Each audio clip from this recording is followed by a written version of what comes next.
Yeah, this connection has been a little slower connecting to YouTube. Do not know why. This time I'll remember to, and this, yeah, see, I'll definitely. This time I'll remember to turn on audio hijack. The last 2 weeks in a row now, Jeff.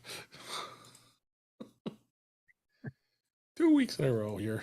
So should I just like, as soon as I get in the call, just shout out audio hijack?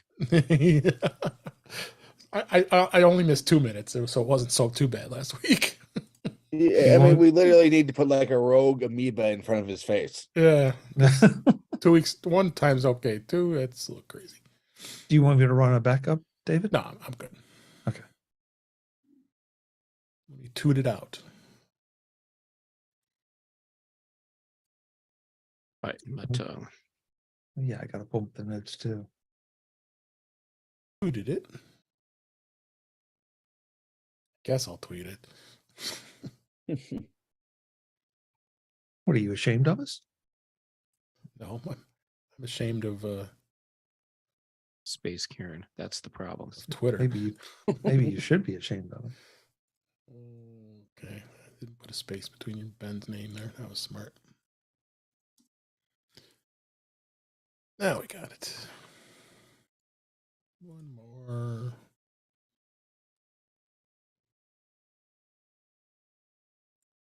Leave me alone with notifications.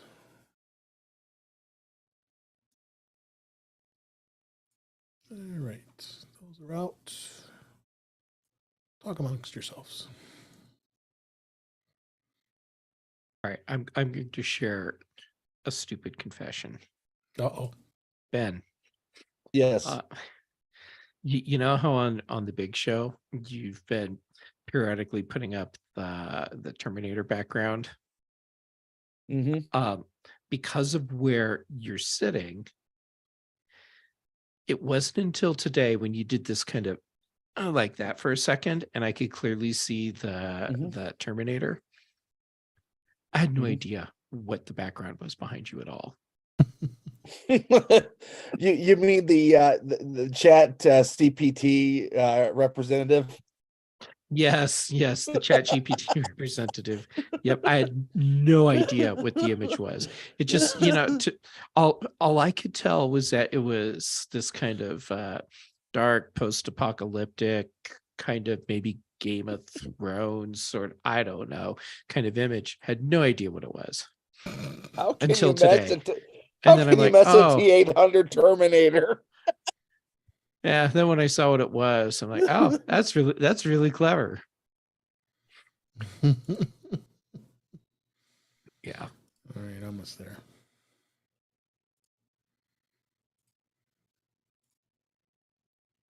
That's what she said. Yep. Here we go.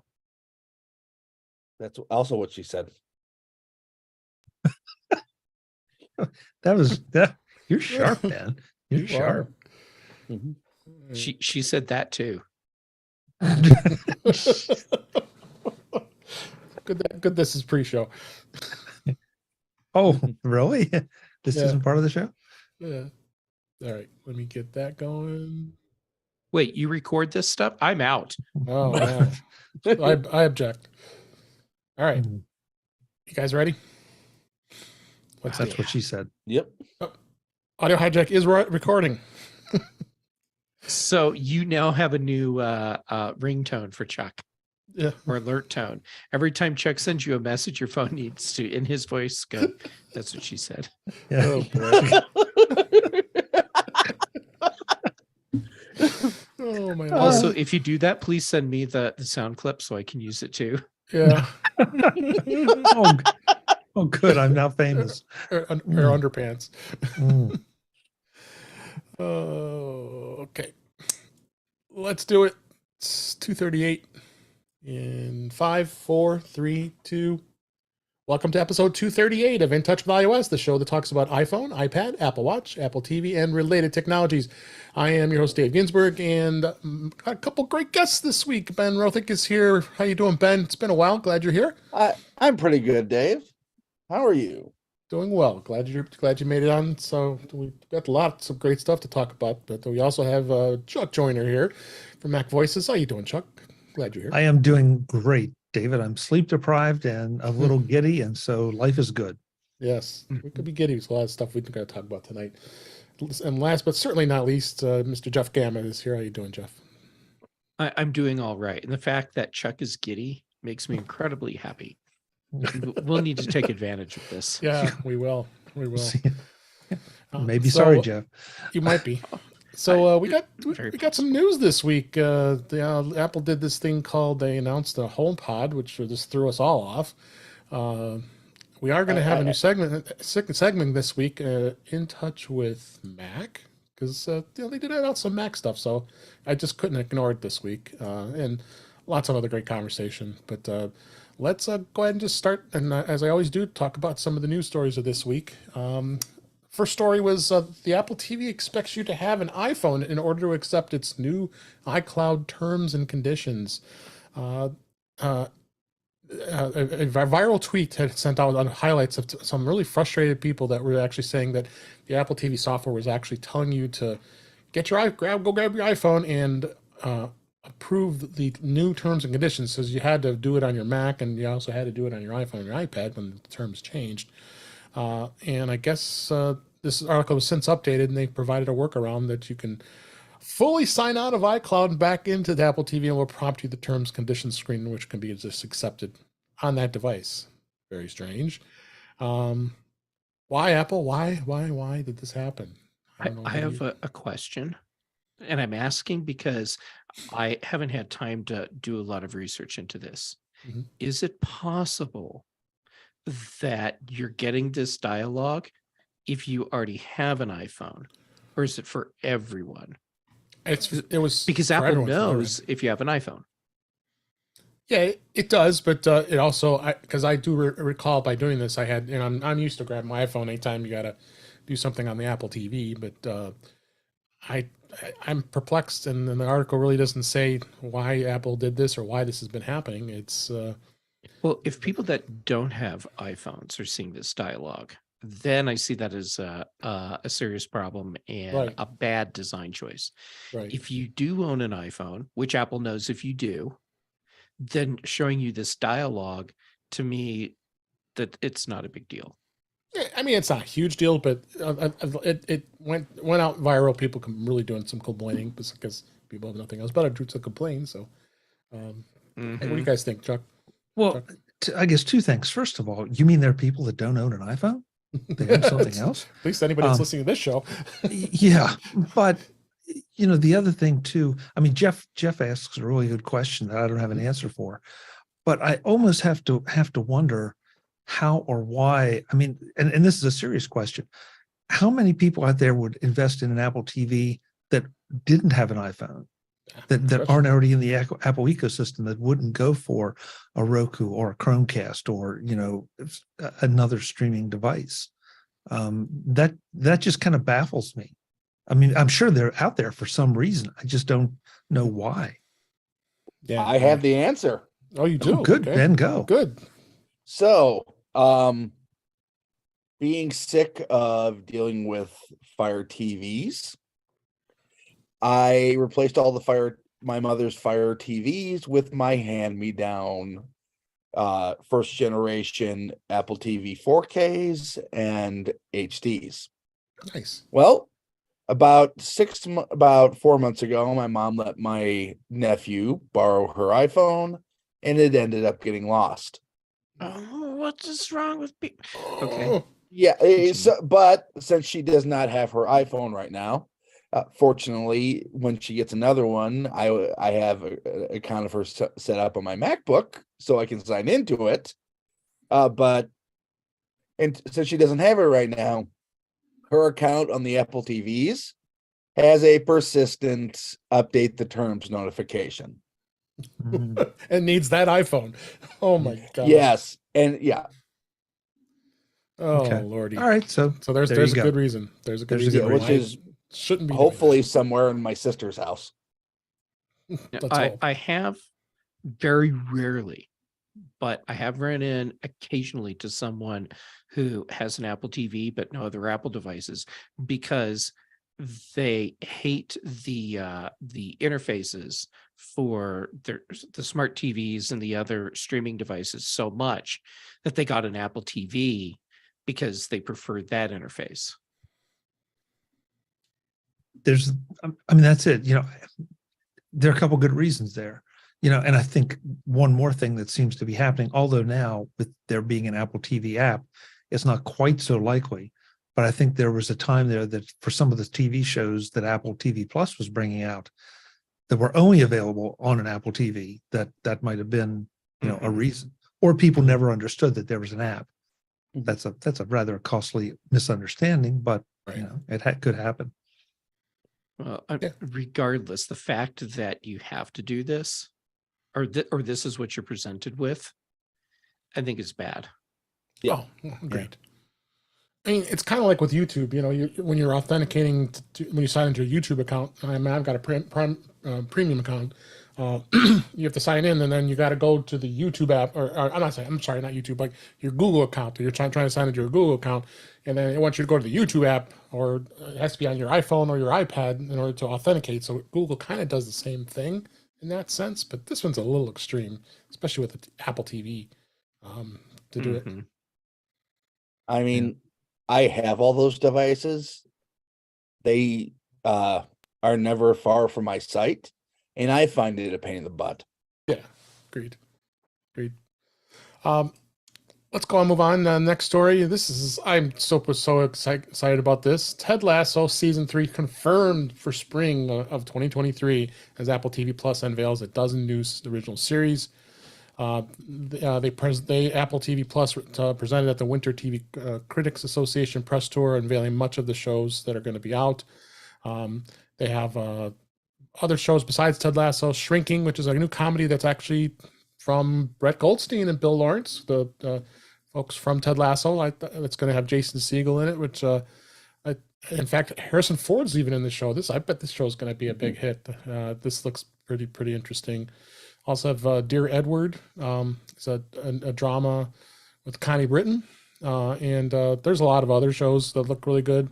I'm not going to go through every single one of them, but this is I'll exciting. shout out Hello Tomorrow. Hello Tomorrow. I was just going to grab that one. That's with that was the guy from the morning show, right? Forgot his name. It's not listed here. But Billy Crudup. Oh yeah. That's it. So looks like Apple's continuing on with some exciting new titles and more and more reason to want to have a subscription to it to watch this great content. Or even, dare I say, an Apple TV. Yeah, or sell an Apple TV for that matter. Yeah. I don't want to. Oh, go ahead. Oh, Ben, go sorry. ahead, Chuck. Well, I don't want to take us off track here. I don't want to take us down a rat hole, but I am curious because of just what David said. Do you guys pick TV shows because of who the actors are, or do you pick them because of the premise? Both. Premise. It can be either. Kind of both. Yeah, I mean, really? Okay. I'm a big fan of the Chicago shows that are on NBC. I love watching those shows, and they have a lot of good stars in them. They're not huge stars, but they're fun shows to watch. Law and Order is another one that's been around forever. That I watch those kind of shows, but it's kind of both. I mean, Ted Lasso, I never in a million years would thought I would like it, and then I like everybody, I just absolutely love it, and Yeah, Ted Lasso for me was because of the show. The Shrink because of Harrison Ford. I'm going to give it a shot. Yeah, it just depends. The miniseries that they have, Little America on Apple TV Plus is kind of a fun show to watch, just to see the different views around the U.S. and of from folks from different countries, and you get hooked into each episode of that because it's just a great show. So there's a lot of great shows on Apple TV Plus, and I think it's going to continue. I was one of those who at the beginning had very high doubts why Apple was doing this. A couple of years later, it has by far one of the best quality catalogs out there. Not quantity, Yeah. but I mean, every show's good. I mean, Severance and Foundation Right. are two of my favorite sci-fi shows in the world right now. Apple's just killing it. Yeah. Mhm. Well, that's why it's because I'm Ben. I think you were the one that said premise more than stars. I mean, Mhm. they're just because actor or actress, or I guess now they're all actors, Mhm. X or Y is in a show. The most it might do is it might turn my head to give it, a little harder look at the premise. But Mhm. if it's, that this person sells bananas on the street corner, I don't care who it is. I'm not interested. So that's just when David and listen, it works. I'm probably in the minority because Apple is paying a lot of money for a lot of star power, and it's worked. It has absolutely worked. So Mhm. I wouldn't have watched Spirited except for the cast. Yeah, And then I Ryan loved Reynolds it. and Will Ferrell. As far as TV shows selling bananas on the street corner, if you have not checked out Arrested Development, you really need to. Everybody loves that show. okay, I have It's not. it's not on Apple TV Plus. It's on Netflix. Yeah. It's okay. I still have it. It's not- Oh, it is. Arrested Development is absolutely wonderful. okay, I'm Quite the humor. adding that to my list right now. And which will mean- eventually you'll understand why I brought it up for you. But anyhow, And it started on Fox and moved over to Netflix. So, last story here: Apple launches a black Unity Sport Loop with matching Apple Watch face for and an iPhone wallpaper.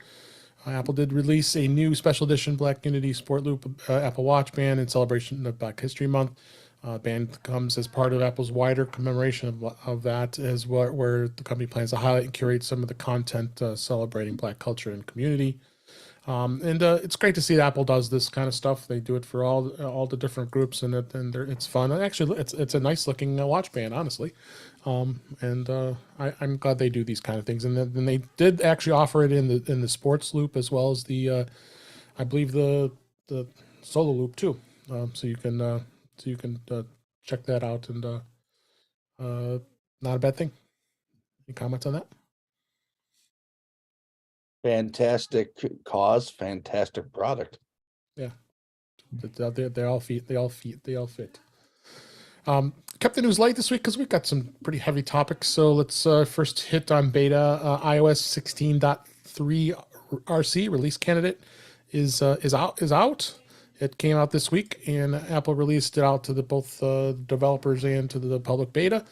The biggest thing that's standing out on 16.3 was the support for physical security keys that can be added for added protection for the Apple ID, which is great. And there's tons of other bug fixes and stuff, but really the biggest thing that you're going to be looking at is what's new is not much.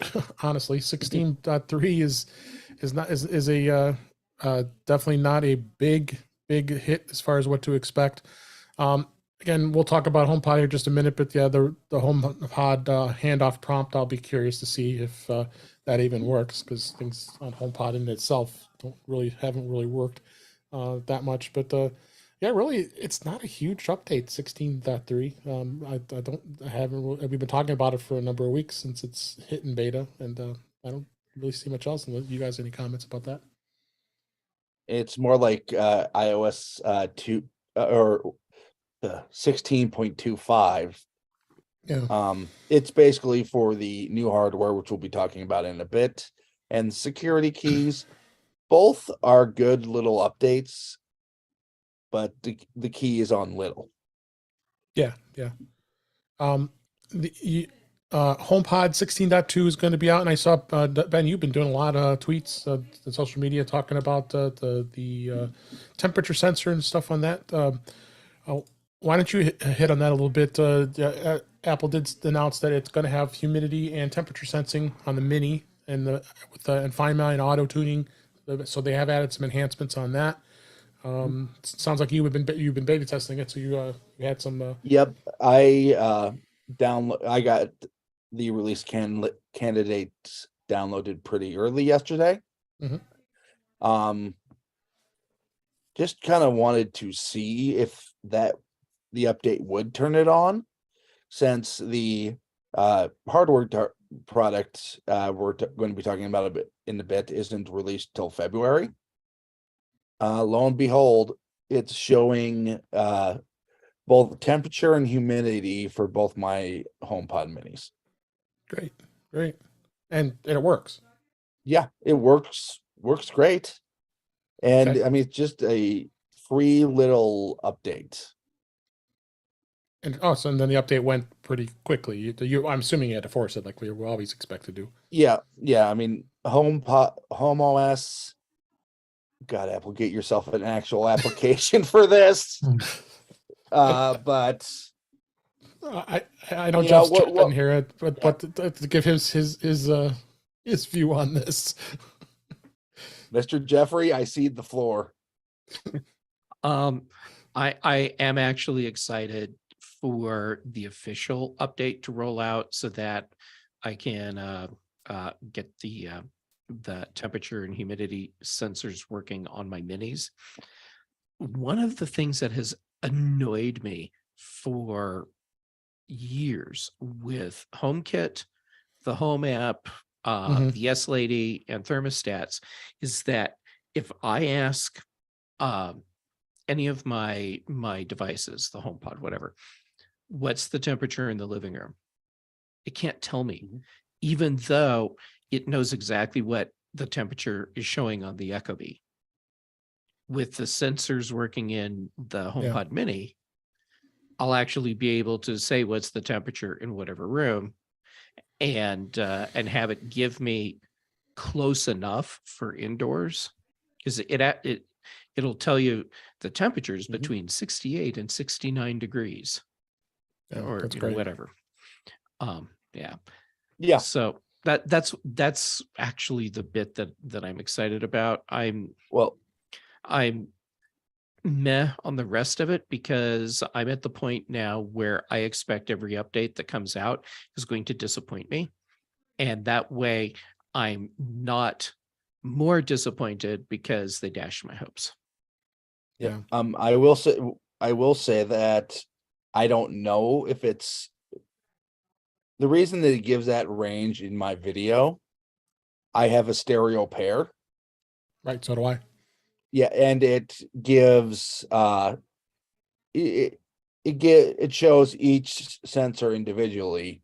So within the 4 feet, 3 to 4 feet of my entertainment center, apparently there's a 1 to 2 degree variation.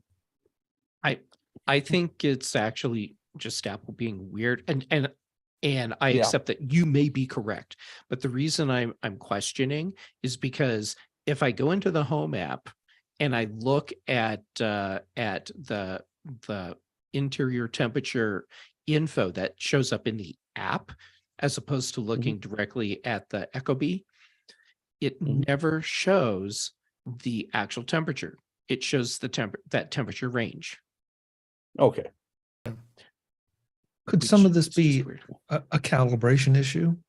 Especially, Ben, it's hard to believe that there's a 2 degree difference if you have your 2 HomePods in the same room. So I'm wondering if there's a calibration difference, because I tell you what, I can get, you get those little small thermometers, the digital thermometers will sit on your desk and tell you how warm it is. They never match anything. They never match my thermostat. Yeah. Sometimes they don't even match each other. And I don't believe there's a temperature range on my desk. So I've got to believe that there's a calibration issue going on here, and that may be why you're getting ranges. Yeah, I mean, there are a couple reasons for that. Number one, I will admit this, I do not own a third-party temperature sensor. The other thing, all right, this was something that was installed in the HomePod 2 years ago, but was not turned on until, well, technically hasn't been publicly turned on, but you'll probably see that next week when iOS 16.3 officially releases. So I can't, you don't, especially if ones that have been out in the wild, and Apple didn't know if that feature would ever be turned on. So they probably didn't look too hard into calibrating it. You know, now that you're saying this, Ben, I just realized that that I have the Echobee's built-in temperature sensor, and then like 4 feet away, I have an Eve indoor environment sensor, and I'm pretty sure they are showing different temperatures. So maybe it's that exactly what you said, where it's looking at these multiple sensors and it's like, I don't know which one's right. So here's the range between the two. Yeah. And there's also the question of the accuracy of the thing. With that, you're probably going more ballpark than anything. Yeah. Mhm. Go ahead, And Chuck. Ben, Ben, you've probably damaged your sensors just like I have by playing all that loud heavy metal music. That we've probably destroyed those sensors. Yeah, not only that, but I used to have them in wall mounts on my wall instead of on my entertainment center. Mm. The both of them actually fell down. Wow. Ooh, A little bit of extra vibration there. Yes. I like your style. Yeah. Yeah. There's couple more other- gravity in Iowa than Colorado, apparently. Yeah, I guess so. Technically, yes, there is. Yeah. Also, more air. Most of it hot. Yep. Some of the things that is going to be added is the remastered of ambient sounds are more immersed and can be added to scenes, automations, and alarms in the home app. The Find My on the HomePod now enables you to ask Siri for the location of friends and family if they have shared it with their recurring home automations that can be set up just with your voice. And Siri confirmation tone will now play to indicate when a smart home requests are completed for accessories that may not be visibly showing a change or are located in a different room. Okay. And then it's got some other stuff like the audio tuning optimizes spoken content such as podcasts for even greater clarity on both the HomePod new second gen and the HomePod first gen. And then updated volume controls on the HomePod first gen will give you more granular adjustments at lower volumes, which I think is pretty huge because there was no way of really getting good sound in between. When you tell it to hey SLA, do lower the volume to 2, or it just doesn't seem it's good. So we'll be interesting to see where that goes. So the software in itself, this is a good thing. And we'll as Ben's kitties get crawling around, it's definitely going to be released sometime next week as we record this. So I'm looking forward to seeing where it goes here when it comes to the HomePod as far as the beta software goes. And a couple other things that stood out here was iOS 16.3 does expand upon the advanced data protection option for iCloud encryption globally. It's going to expand beyond the United States, starting with iOS 16.3, and the feature will be available globally to give users the options to enable end-to-end encryption for many additional iCloud data categories, including photos, notes, voice memos, message backups, device backups. So that's expected to be they had already released this, and we talked about this, and now it's going to go worldwide. So you guys already we're going to think you're going to get this enabled once we got it in the public? I had it enabled, then I turned it off. You did. Okay. Why was that? I thought about it, and I actually want those NFC security keys before turning it on. Yeah. Back when, oh God, what's the name of the Mac disk encryption? File Vault? File Vault? Yes, File Vault. Back in the beginning of File Vault, I had it. That time. Yeah. I lost the contents of my entire hard drive and had to reset. Oof. That hurts. Ouch. Yeah. So I want to make sure I can get back into my data and am not reliant on a printed piece of paper. it's probably good. I'm not enabling it until I have a really good reason to, because there are so many things that I have that need to have separate updates. And in some cases, it means removing devices completely from HomeKit, like all of my Hue bulbs, and then re-adding them. And the advantages that I will gain for the headaches that I will have to go through, it's not worth it. Yeah. So I'll wait until some point down the road when there's an actual need for me to make that move. Yeah, and What'd you I've this is one of those technologies that I don't have an urgent need for, so I'm going to sit on the sidelines a little bit and let some other people take the slings and arrows and see what happens. And then if the need arises, or because when I look at what I have stored in iCloud, I mean, I'm not sure there are any deep dark. I wouldn't want necessarily anyone to have access to it. But then again, there are no deep dark secrets there, as far as I know, anyway. So I just feel like this is one of those. It's great that they're doing it, and great they're advancing the security part. But I'm not all that concerned. Yeah, there's not anything in there that's not already on my Instagram. Yeah, exactly. Absolutely. Hey, but if you don't mind, rewind just for a quick second to the HomePod, because Okay. I wanted to ask if you all know, and maybe there are other people that are interested, the ambient sounds that are being, I guess, redone here. If I use one of those, is that playing from within the HomePod, or is it streaming? I'm pretty sure it's streaming. Yeah, That's kind of what I thought too, Jeff, and that's why I asked, because I don't want to use white noise in my HomePod and be streaming all night. I mean, it's not a lot of bandwidth, but it's going to be some bandwidth. Right. And if you use that every night, it's going to add up. So that's why that would be an easy thing for Apple to address by letting you say, "Hey, S lady, play forest sounds for 2 hours." I mean, there are 32 gigabytes of storage in those. Yeah, well, and Jeff, maybe I can do that, but I've just never. I mean, again, I've got a perfectly decent white noise app that I can launch, and it's fine. So, Yeah. It would be nice to have it in the HomePod to be able to do the command, but that's why I ask. Yeah. So, right. Sorry to take us off. No. Thanks. That was good extra info on the HomePod. Lastly, I want to talk on iOS 16.3. There was someone out on Twitter that's discovered the code that reveals Apple's continued work on a classical music app. They continue to work on a standalone classical music app, according to this hidden code changes that was discovered in the release candidate this week. The software update is in the final stage of beta testing, and of course, it's be released next week. But it's unclear when the app will launch. And they're saying, for example, Apple changed a line of text that will appear in the iPhone standard music app from a shortcut to Apple Classical to an open-in Apple Music Classical. So kind of suggesting there is going to be a separate app.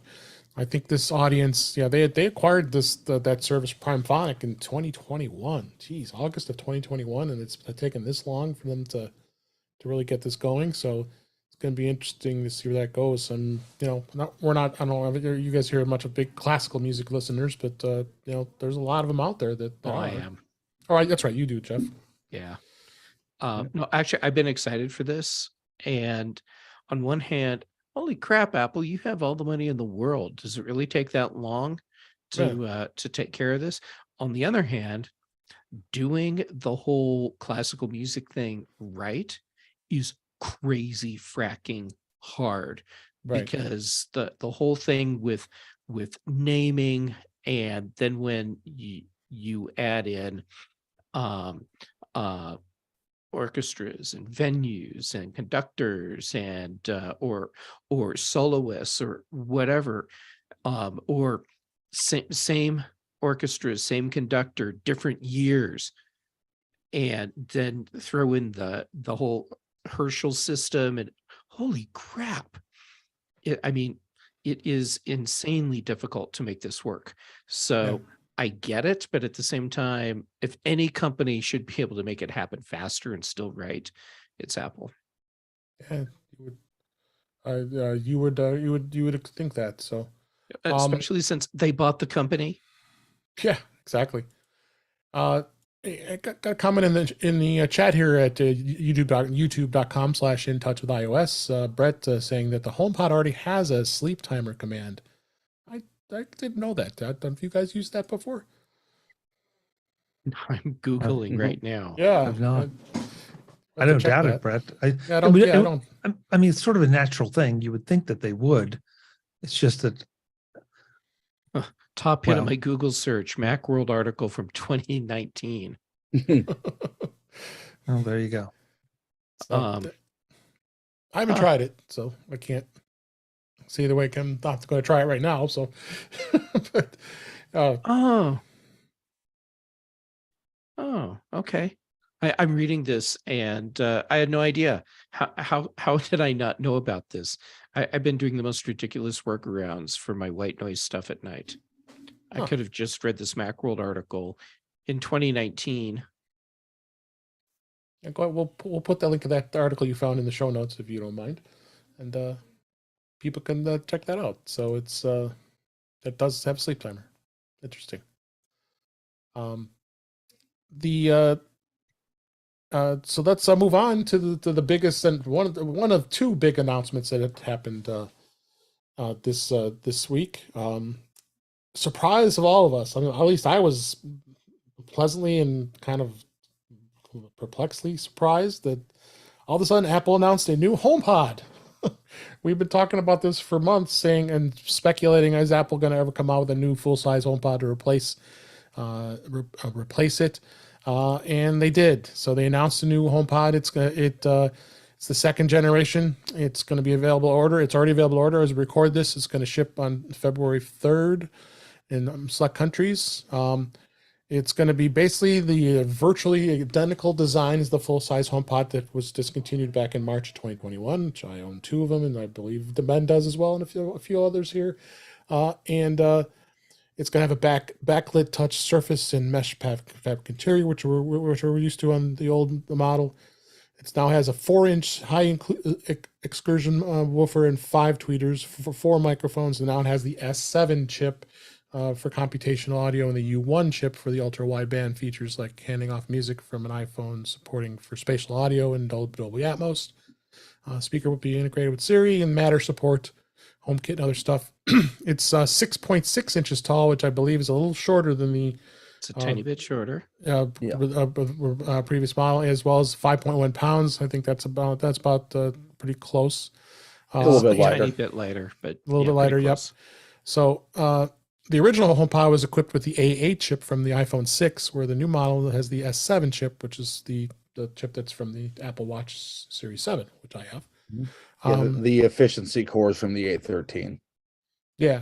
So it's a new sensor, can measure temperature, humidity in indoor environments. Like I said, so I think, like we talked about before, the temperature sensor, I think only the HomePod Mini can do that, not the old gen HomePod. So yeah, OG HomePod does not have those sensors. Yeah, but the Mini does.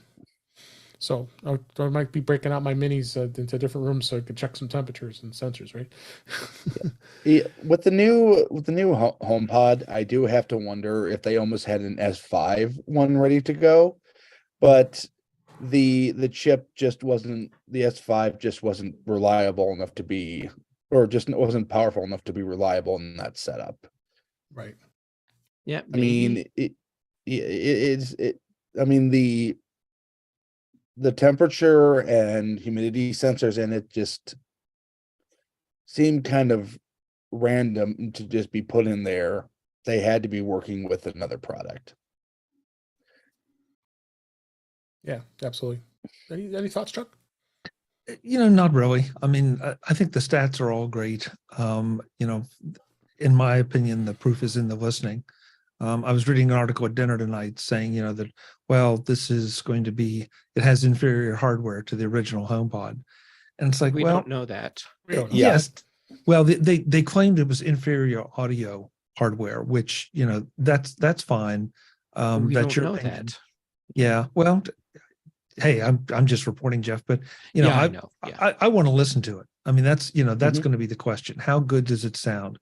The one thing about the microphones, the HomePods, especially the full size that I had, were amazing.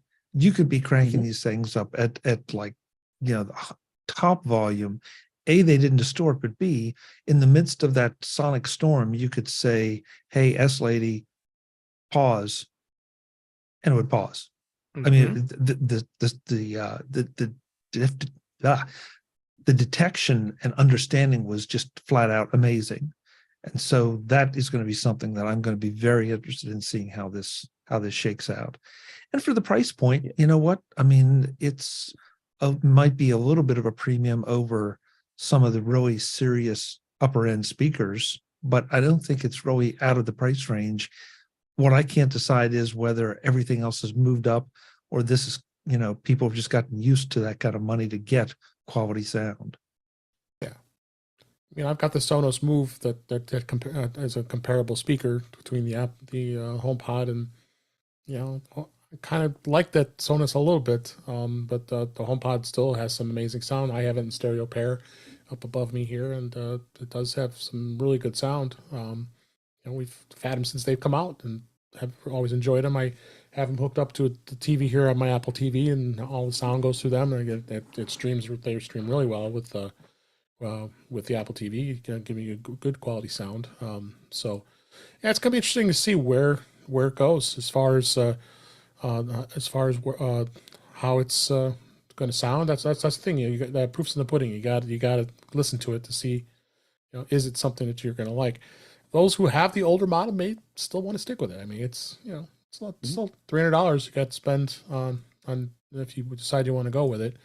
So you really got to decide that. A couple of caveats that's going to happen. It's you are not going to be able to pair it with the first generation HomePod, so you can't go out and buy. If you have one first gen, you can't go and pair it with the second gen. They just did not open that up to do that. So unfortunate, but it's kind of understandable. Hardware limitations, and technology changes a couple number of years.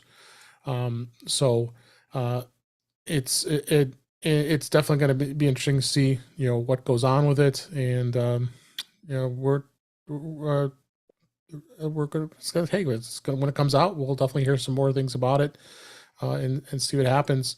One thing of note, I forgot to mention this, and this is actually in the HomePod list here of stuff we're talking about, is there is a bug right now with the advanced data protection. So there's another reason not to enable it, because the HomePods that it created a problem with HomePods, and Mark Gurman actually found this and showed there was a support document that covers what to do if you can't set up or update your HomePod after advanced data protection is enabled. So check that out in the show notes. You have to go through some steps here.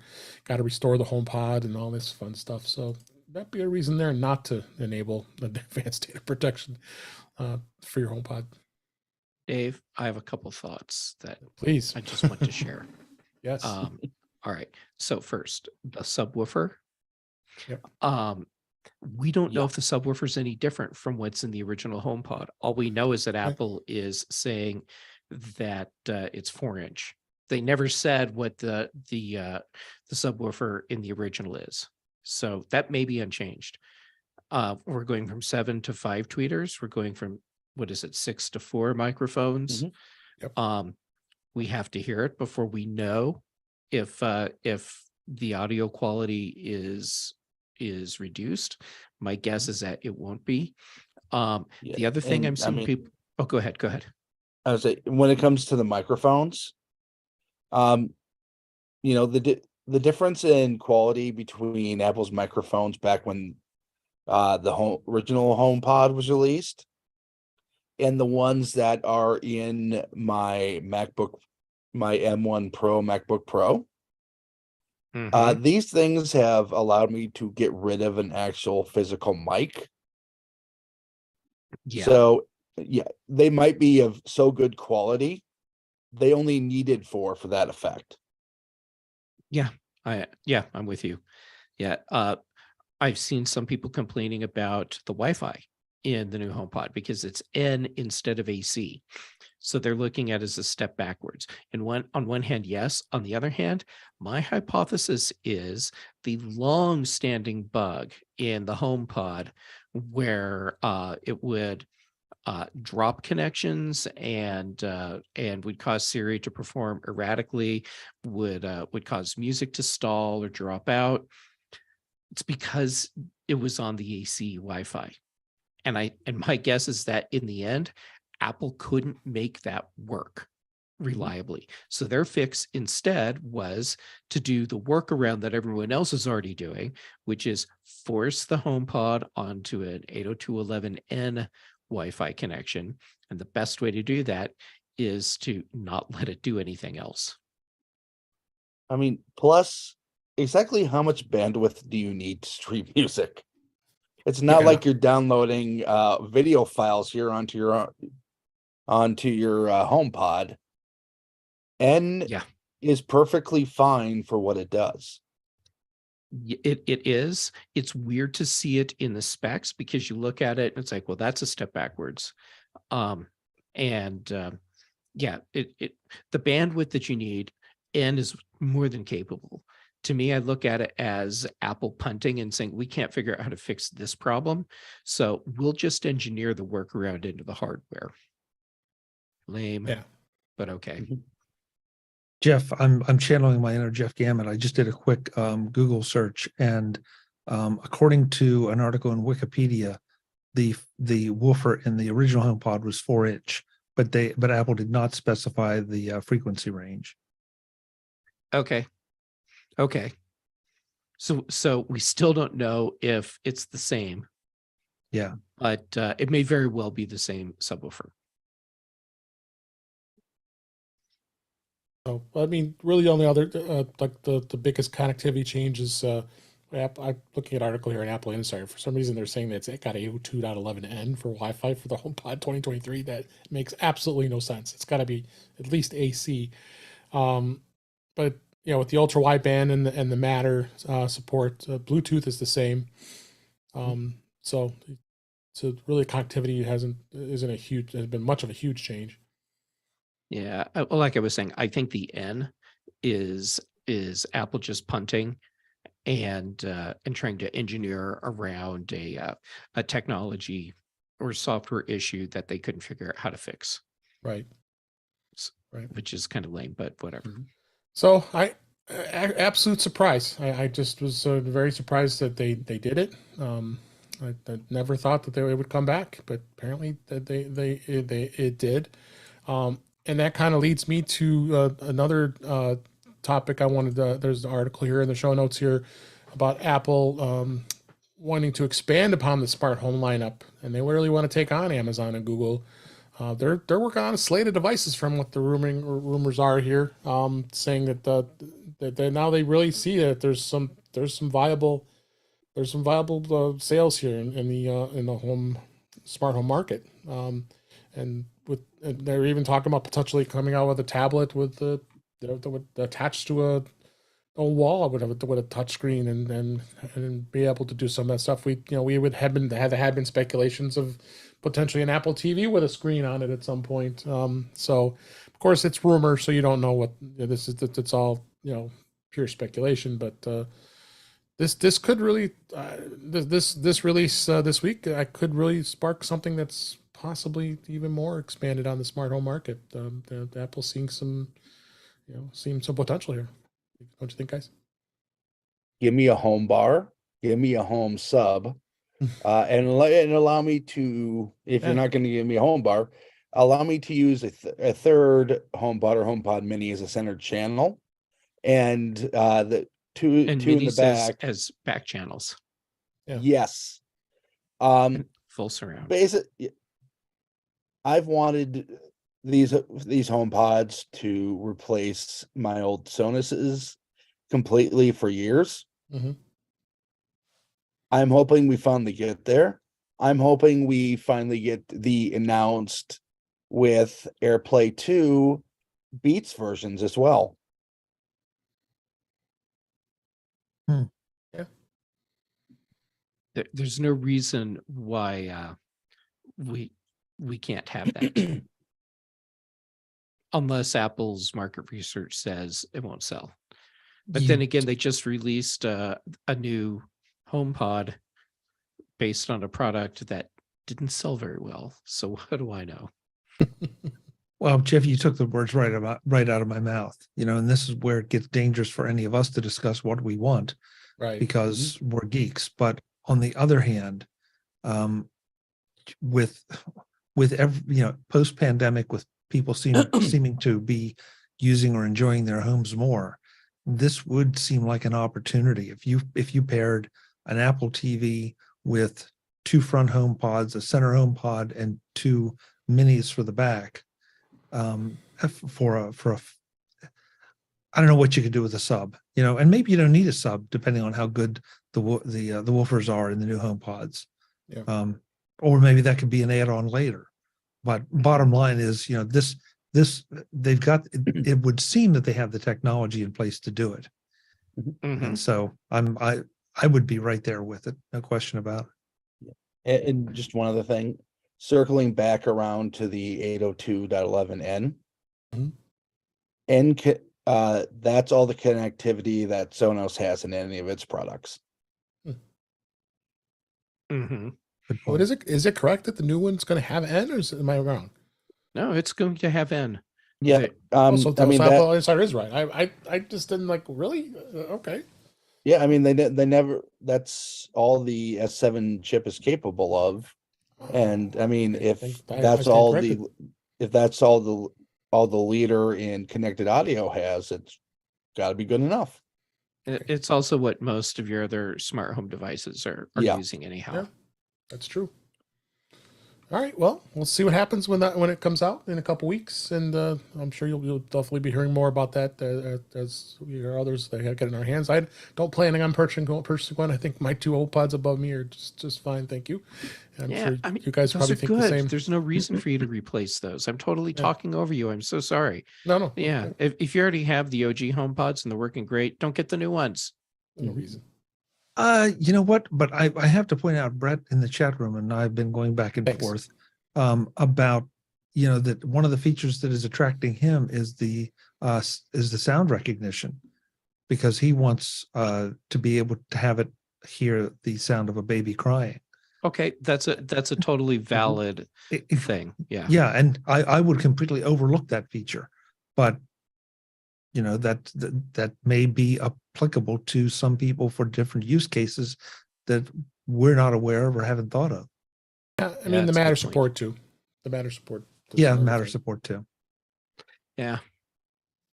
But Well- if you're happy with your original HomePods as HomePods,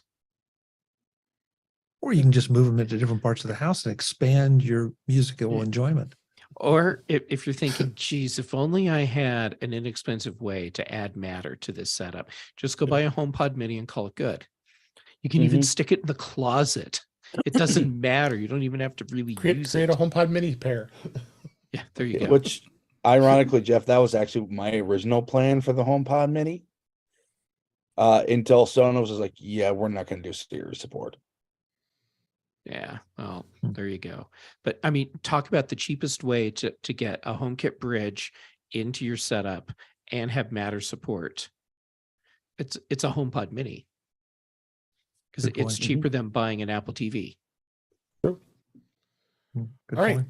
The time we have left, I wanted to start a new segment this week, and the new segment is In Touch with Mac. And I thought it would be fun to talk about the new Macs that were released this way. I found it was interesting the way Apple did it, and we didn't have an event. They did do a video. We were able to watch the quote-unquote event video, and they did unveil new MacBook Pros, and especially I was kind of excited was the unveiling of new Mac Minis.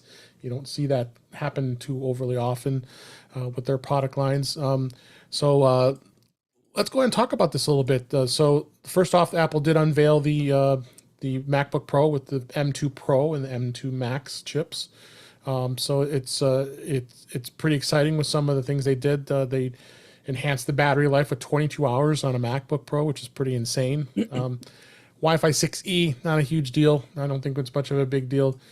You can now max out memory RAM to 96 gigabytes. Wow, that's a lot of memory and very expensive on top of that too. So, but other than that, a lot of it's just a lot of much the same. They look exactly the same, and you know, you got the M2 Pro or the M2 Max, and then lots of cores that you can set up with these MacBook Pros. You know, pricing starts like around 1999 and goes all the way up. I mean, I priced out for somebody who was looking was an M2 Max 16-inch, and it's $6,200 with 96 gigs of RAM and 4 gig terabytes of solid state. So, Chuck, what's your thoughts as far as I know we were talking about this, and what do you think of these new Macs? Is it something that you're tempted? Are you, because you got a very similar machine I have with the M1 Pro that I'm very happy with. Well, yeah, of course I'm tempted. I mean, you know, because Yeah. you know, why wouldn't you be? The question becomes one of price versus performance versus need, Right. and that's for the first time I'm having a little bit of trouble saying, gee, I want to upgrade to the top model, but I'm not sure that that the performance will justify the cost. That said, and I will add this to the show notes. There's an article just that I was reading at dinner from iMore that allegedly the M2 Pro chip, quote unquote, destroys Apple's old M1 Max. Benchmarks reveal massive performance leap. It's 20%, but if you look at what they've done, it completely makes sense because it's like 20% more cores. Right. So yeah, but you know, these are early benchmarks. I mean, I plan on just sticking around for a while because my current machine is perfectly fine, and seeing, you know, what the benchmarks end up being. Because my work situation has changed and I no longer have to be quite as mobile as I've needed to be in the past. I may be looking at one of the minis, one of the top end minis that may outperform or come close to matching the performance of this MacBook Pro.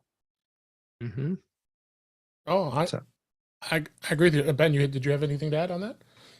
Number one, is it 2008 again? Are we at Macworld? Yeah.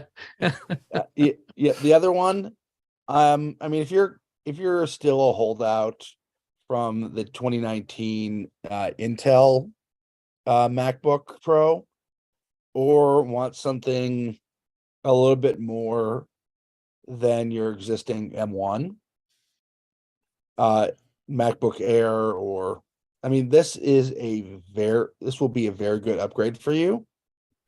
If you're like me, sitting here with a base model M1 Pro MacBook Pro, God, Apple changed that name.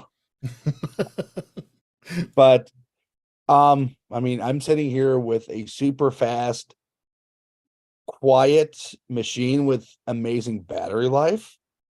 I mean, I've had it over a year and I'm still in love with this machine as much as the day I bought it. Me too.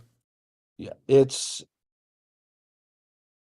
I mean, if, you know, going from an M1 Pro or an M1 Max to their M2 equivalent, unless you have like unlimited money, there's no reason to do this. Yeah, no, I agree. But let's talk about the Mac Mini. I have a couple M1 machines, and they're pretty awesome. I mean, I got the base model, 8 gig of RAM and the 256 gig of solid state, and boy, they're what a great machine to have as a backup. You know, and I have it as a backup, and in case God forbid anything happens to my MacBook Pro, which was my primary machine, I got that one, and then I run beta on the second Mac M1 I have. So it's a great machine. But to start at $599, they lowered the price on the Mac Mini for the base model, which is, I mean, this, if they don't sell a ton of these, I don't know what it'd be just mind-boggling. The M2 processor, you know, you got the 2 Thunderbolt 4 ports, you know, which is upgraded from USB 4 on the previous model. Exactly. And Yeah, I mean, you just can't beat it with the base model, and then they have the midline model with where that just bumps it up to the 512 of solid state, and then the top end model, the M2 Pro, which is kind of a midline from the Mac Studio, that you can spend only $11.99, but you get 4 Thunderbolt 4 ports on that, which that's pretty awesome to have that many ports, and for that pricing. Like I said, Chuck, I think it's tempting. It's tempting to have one of these devices as kind of your daily drivers, especially if you're working from home most of the time that you have it, and just have it just get a screen for it. Yeah, and I mean, there's going to be an interesting balancing act for anybody that's even thinking about this, is trying to evaluate the higher end M1s in the Mac Studio versus the M2 versions in the Mac Pro, or the lower end Mac M2 versions in the MacBook Pros. So you're really going to have to sit down and think a lot about what it is you're doing, and how much power do you need? How many ports do you need? And how easily can you add a set of ports by adding a dock, a third-party dock of some kind? It's in some ways it's a great time to be a Mac user, because now we've just got an embarrassment of riches here. There's no dog in this product lineup. No, there really isn't. Just spreading the wealth around. I mean, so that leaves the Mac Pro as the lone Intel-based Mac at this point, which who knows where that one's going. And then of course iMacs are a whole another discussion, because what are they going to do with that line? But the Mac Minis are pretty awesome.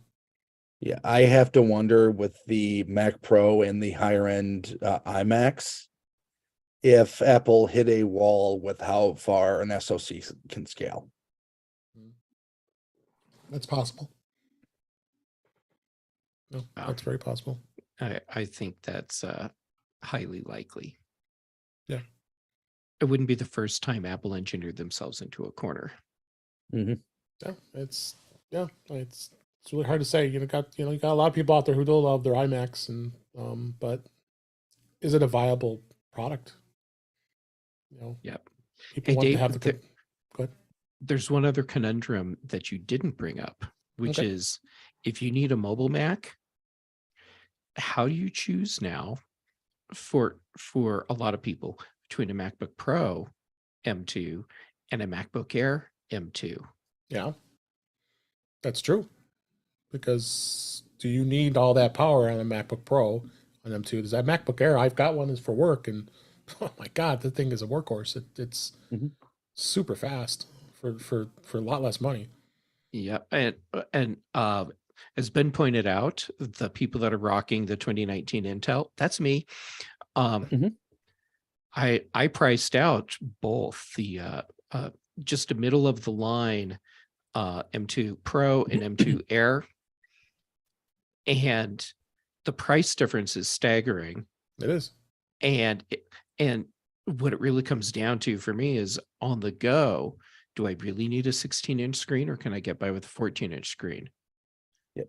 It's suddenly really hard to justify spending like $2,800 on a MacBook Pro when I can spend $1,800 on a MacBook Air.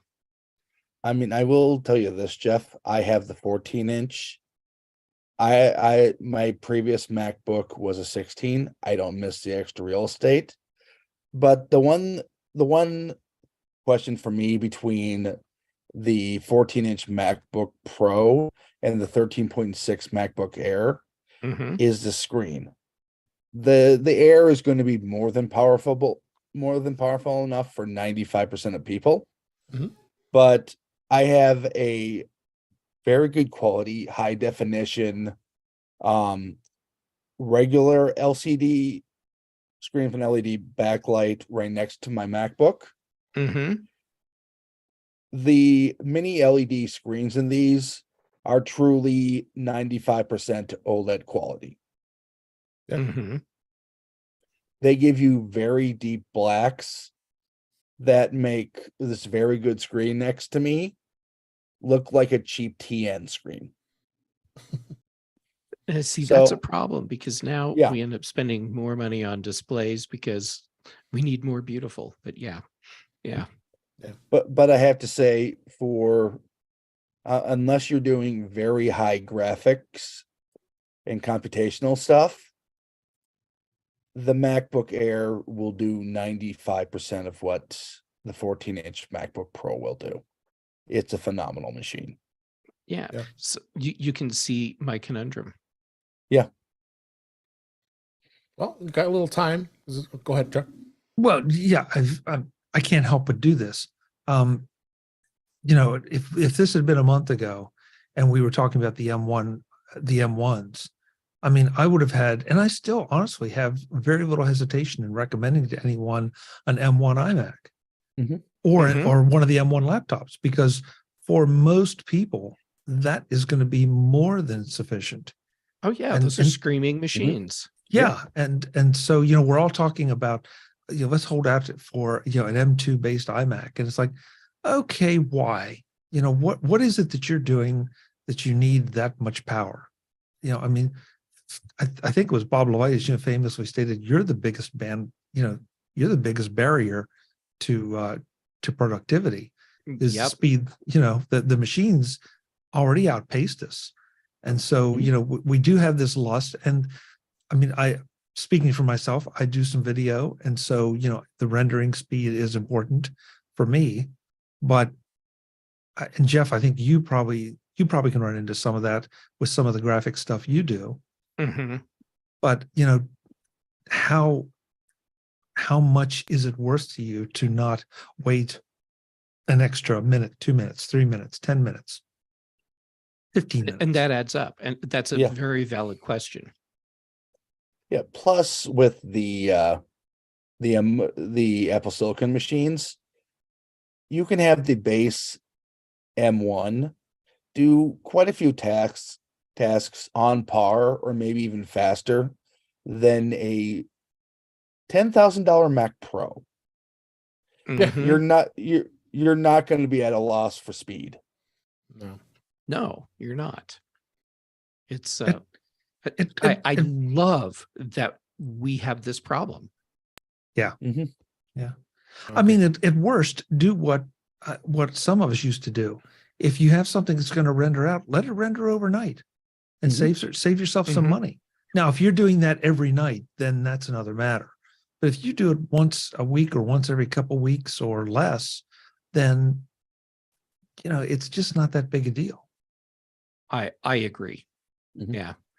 And this is why I still haven't upgraded from my 2019 MacBook Pro, because it is not slowing me down. Yeah. But here's one reason to upgrade, Jeff. You will never hear the fans ever. Oh, I know. Oh, I have thought Ever. about this a lot. I mean, it's when I say my computer is not slowing me down, my computer runs hard all Yeah. day long. Like I never hard. hear a fan. I mean, I got a 2018 behind me here. I've been doing some stuff on, and it's like, oh, that's a fan. I was like, holy cow! Yeah, there'll be times at the end of the day when I stop working, so my computer's just basically sitting here, And the fan's going. and the fans will still run for half an hour, Yeah. just trying to keep the thing from melting down while it cools down. So It's crazy. yeah, I say it's not holding me back, but I push this machine as far as it can go every single day. Yeah, I think you're due. You're enabling me. Yes. So let's go ahead and wrap things up here. That was the new segment, In Touch with Mac. So we'll do more of that as we go here on the show. I thought that'd be fun to mix it up a little bit and to do something different, and always have a good lively conversation when it comes to Mac as well as iOS and everything else that we love to talk about when it relates to Apple. So let's go ahead and wrap up for this week. That's a wrap for this week. Please send your comments, questions, and suggestions to our email address, which is feedback@intouchwithios.com. You can follow us on Twitter at In Touch with iOS. Support the show by buying me a coffee at intouchwithios.com/coffee. We would really appreciate it. You also can become a patron of the show by going to patreon.com/intouchwithios. We have 2 tiers available to support the show. We'd really appreciate it. Make sure you like, share, and subscribe so you're notified when we are live streaming, which is usually on Thursday nights at 8 p.m. Eastern Time, 5 p.m. Pacific on our YouTube channel. It's youtube.com/intouchwithios, where you can watch this previous live streams as well as past shows. Visit In Touch with iOS magazine on Flipboard, where many of the topics we discuss are flipped into the magazine. The link is in the show notes. You can also subscribe to the show in your favorite podcatcher, which includes Pocket Casts, Overcast, Apple Podcasts, and many others. But better yet, go to our website at intouchwithios.com, where all the links to all the ways to listen to us are there. I am Dave Ginsburg, and you can find me on Mastodon, the mastodon.cloud at DaveG65, as well as on Twitter at DaveG65. And Ben, thanks so much for being here this week. It was great to have you back on the show. Where can people find you? Well, you can find me at my interim website, rathigtech.blogspot.com. You can also find me on the social medias at Ben Rathig at your social media of choice. Great. Thanks for being here. And Chuck Joyner, thank you as always for being here. We really appreciate it. And where can people find you? MacVoices.com is where you'll find me talking to right now lots of people from CES in Las Vegas. We're working our way through all the interviews we shot. And also on the social medias, you can find me as at Chuck Joyner or at MacVoices. I'm going to steal Ben's line, on your social media of choice. I like that. I'm going to use that. And of course, yeah, there you go. And then we do Mac Voices Live Tuesday nights right here, depending on if you're actually here with us on YouTube at youtube.com/MacVoicesTV. We do that at 8 p.m. Eastern, 5 p.m. Pacific, whatever time that is, wherever you are. We'd love to have you join us. I got to drag Ben in there one of these days because he's the only one that hasn't been there. So, but yeah, so come and join us. We have a lot of fun. Yeah, we sure do. Absolutely. And last but certainly not least, Jeff Gamet, as always, thank you so much for being here. Where people find you? Dave, it's always a treat. So thank you. Okay, people can find me on the various socials. Jay Gamet. I am more active on Mastodon now than Twitter. And when I say more active, what I mean is when the API for Twitter was killed, I haven't been back because I can't use my app of choice. So yeah, Jay Gamet on whatever. And most Tuesdays with Chuck on Mac Voices Live, then Thursdays on The Big Show, and then most Thursday evenings here with Dave, and then Fridays on The Mac Show, and then also on The Context Machine with Brian Chaffin. Great. Thanks. And thank you for listening. We hope you'd enjoyed the show and enjoyed the new segment, and we'll continue on with some great content. But for now, thanks for listening. All right. Thank you, guys.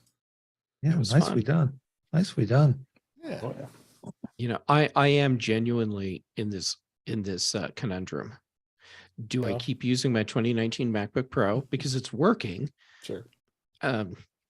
Or with the M2 out, is it time to get a new laptop? If I didn't need to be away from my desk,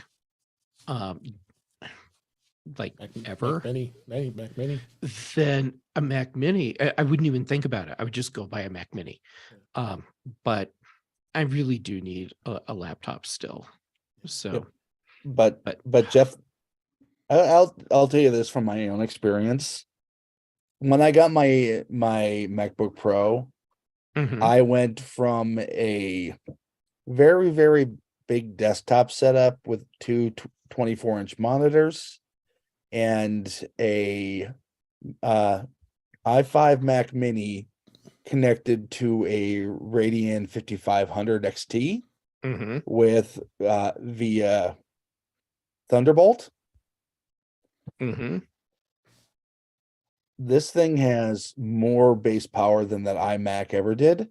The graphics processor is better than that Radeon, which I sold in the middle of the crypto crisis So I ended up actually getting more money back than I paid for the car. Well done. Nicely done. But I have to say, you know, I don't mind the smaller screen, and having that wind tunnel of a Thunderbolt enclosure next to my head.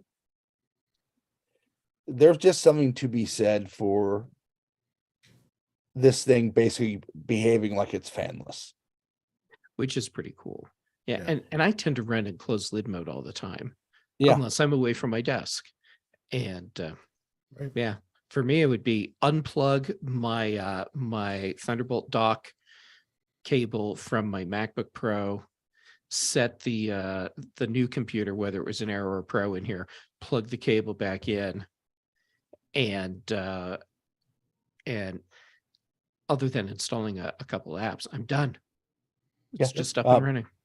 Plus, you're going to have a lot more I/O, so you won't have to have that many more cables, because you're going to be gaining HDMI. You're going to have the Well, see, all that runs the through card my, reader. my CalDigit. Right. So I just plug the one cable in. Yeah. Yeah. And I never thought I would want MagSafe back until I accidentally tripped over my cord while I was moving. Oh, yeah, it paid for itself right there. Pay for itself. Yeah. Jeff, Those- But if I mean, okay, you probably have the same problem I do, that you have your production environment way too customized to Mhm. try to maintain it on two different machines, because that just is a real headache. Yeah.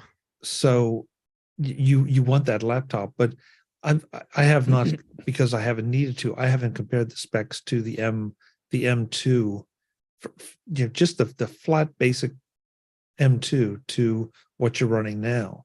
But I would think that it beats the pants off of it. It Yeah. does. Yeah.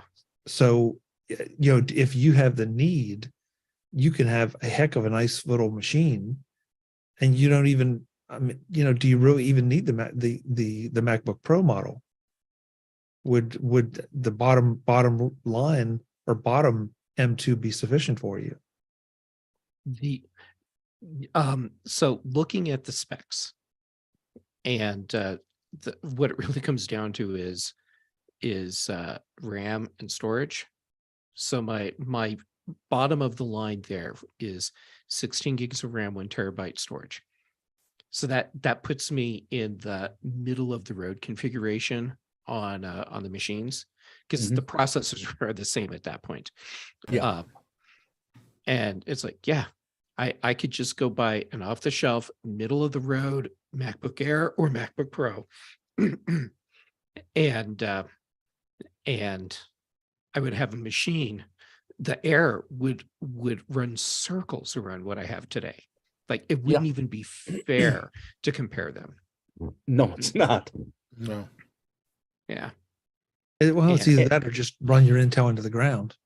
Which I'm not averse to doing that. Yeah, But I mean, honestly, I would trade it in why you can still get money for it. Yeah, you could probably get. I would end up selling it, $600-800. because I'll get Yeah. more money by selling it, I think, than trading But- it if I did that. Yeah, I mean, that's what I did with my Mac Mini. I probably wouldn't have needed to upgrade until now, but I kind of saw which way the wind was blowing, and in hindsight, I really, really like being able to run iPhone and iPad apps, because it fills in some gaps. Mm-hmm. Yeah, but on the flip side, if you do have to do anything in Windows, you will need a separate machine. And that's actually not even an issue for me anymore. Although I am, When my subscription for Parallels ended several months ago, I just let it lapse, because I hadn't even launched Parallels in like 5 months at that point. I'm like, okay, if I haven't launched it in that long, then I'm not doing anything in VMs anymore. I run Windows 11 on my M1 Pro, so Mhm. it works fine. For what I You need know, for. and if suddenly I decided, oh my God, I really do need to have a machine that can run Windows, and I get a new M2, then I've got the Intel. Just don't Yeah. trade it in, and now I Yeah. have a PC. Yeah, I'm kind of hoping that once the Qualcomm exclusivity is up, Apple will reintroduce Boot Camp because I mean, this thing would make a really, really nice little portable gaming machine. A lot- It's got so much power for such a little thing. But I mean, Mhm. granted that Microsoft's got to allow that the ARM-based Windows 11 to boot. Yeah, I don't think that would be an issue. no, I mean Oh. it makes Microsoft money. They know they're not going to convert a Mac user to Windows. Yeah. Except for certain tasks like gaming. No, they just let go 10,000 people. So Yeah. Mhm. Okay, here's the funny thing for me. The number of ports was never an issue for me when I was comparing the new M2 Max. just only 3 on the big one on the Pro Yeah, I And mean, on the Air, it's 2. too.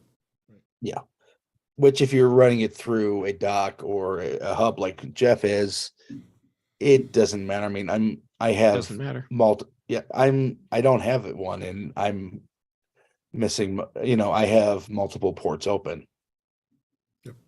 I'm running Yeah. mine through a dock too, so I got plenty of Mhm. ports. Yep. I love that these are the problems that we have with our Yeah. technology. I mean, I can tell you this. I spent most of the Intel Mac lifetime being slightly angry over one thing or another that my Macs could not do. Mm-hmm. The fact that this Mac, the only deficiencies are in software is, I mean, I don't have any plans to upgrade to at least the M4 generation. Yeah. Maybe beyond that, because this thing handles everything I throw at it like a champ. Oh yeah, it's crazy. Mm-hmm. Yeah, these are awesome problems. Yeah, They are. plus with the battery life. Even this one, like 10, 12 hours on it. Yeah, I mean, literally, I have done heavy gaming on this thing with the few games that are available. Unplugged. I came back and I'm still at like 76% battery. Yeah. I tried, if I tried to do that with my old Revision A Retina, the battery would have completely run down. And I mean, we're back. Sorry, Ben, go ahead. that's the advantage to running a laptop off of a modified cell phone processor that just happens to be pretty much as fast as a high-end CPU from Intel or AMD. Mm-hmm. But we're back to it. I mean, I'm looking at the battery life, and that was, it was a very compelling demo as far as the battery life that was in that video. But how many times, and it happens, but how many times are you really away from where you could possibly juice up even a little bit, that you have to just go? I mean, it used to be that, a West Coast flight for me would pretty much kill my laptop. Now, with this, it barely even breathes hard. And that's if I'm going from, you may now use your full size devices to you need to pack up your full size devices. And so, I know there are pros out there. And this comes back to my big argument that I feel like we finally hit a point where the pro machines are for the honest to God pros. Yeah. And that the everything else is for the rest of us. Not, I mean, and I'm not a pro. The best I might be is a prosumer, but I'm not a pro. And let's be perfectly honest, the M2 MacBook Air is probably for the pros too. It's The that M2 good. MacBook Air. Well, maybe so. you know, when I was looking at the specs, and back in the Intel days, the Air to me was not a pro machine. Oh God, no. And but now I look at it and I'm like, well, I've always bought a MacBook Pro because I needed the pro machine. Yeah. And now look at this MacBook Air. Do I need a pro machine? Do I I mean, need to spend that money on an extra port and a bigger display? Because that's, for me, the actual difference that I would experience. Yeah. I mean, the funny thing is the base Mac Mini and MacBook Air have not been this powerful since they were running NVIDIA chipsets. Yeah. Because the Intel integrated graphics were garbage. Yeah, they were horrible.